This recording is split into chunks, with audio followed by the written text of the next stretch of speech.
रात का समय था। हल्की हल्की हवा चल रही थी। आकाश में तारे झिलमिला रहे थे।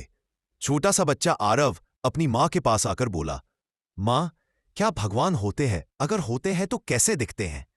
माँ मुस्कुराई। उसने आरव को गोद में बिठाया और बोली, हाँ बेटा, भगवान होते हैं, लेकिन वो वैसे नहीं दिखते जैसे हम सोचते हैं। वो किसी मूर्ति या तस्वीर में सिर्फ याद किए जाते हैं, और असली भगवान हमारे आसपास ही होते हैं। आरव ने हैनाली से पूछा, पर कहाँ माँ, मुझे तो नहीं दिखते। माँ ने आहिस्ता से उसका हाथ पकड़ा और बाहर बरामदे में ले आई। आकाश की ओर इशारा करते हुए बोली, देखो, ये तारे, ये चांद, ये हवा, इन सब में भगवान की झलक है। जब तुम सुबह सूरज देखते हो और रोशनी पाते हो, वो भगवान की पहली मुस्कान होती है। आरव ध्यान से सुन रहा था।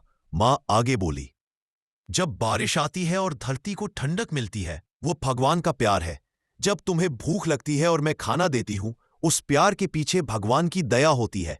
आरव ने फिर पूछा, तो क्या भगवान हमसे बात भी करते हैं? मां ने सिर हिलाया, हां, बहुत धीरे और बहुत प्यारे तरीके से। हमारी पीठ थपथपा रहे होते हैं। आरव सोच में पड़ गया। फिर बोला, मां, भगवान का चेहरा कैसा होता है? मां ने मुस्कुराकर उसका चेहरा दोनों हथेलियों में ले लिया और बोली, भगवान का चेहरा एक नहीं होता बेटा। किसी गरीब की मुस्कान में उनका चेहरा है, किसी मां के प्यार में उनका चेहरा है, किसी बच्चे की मासूमियत में उनका चेहरा है, और सबसे ज्यादा जब तुम अच्छा काम करते हो, किसी की मदद करते हो, तब तुम्हारे चेहरे में भगवान दिखाई देते हैं। आरव की आंखें चमक उठी। उसने मां को गले लगाते हुए कहा, तो मां, भगवान हमारे अंदर ही होते हैं? मां ने प्रेम से उसके सिर पर हाथ फेरा। हाँ बेटा, भगवान बाहर नहीं, हमारे हृदय में रहते हैं। जो सच्चा हो, नेक हो, दयालु हो, वही भगवान को देख सकता है। आरव ने सिर हिलाया और बोला, अब मैं समझ गया मां, भगवान हवा की तरह होते हैं, दिखते नहीं पर हर जगह होते हैं। मां मुस्कुरा दी।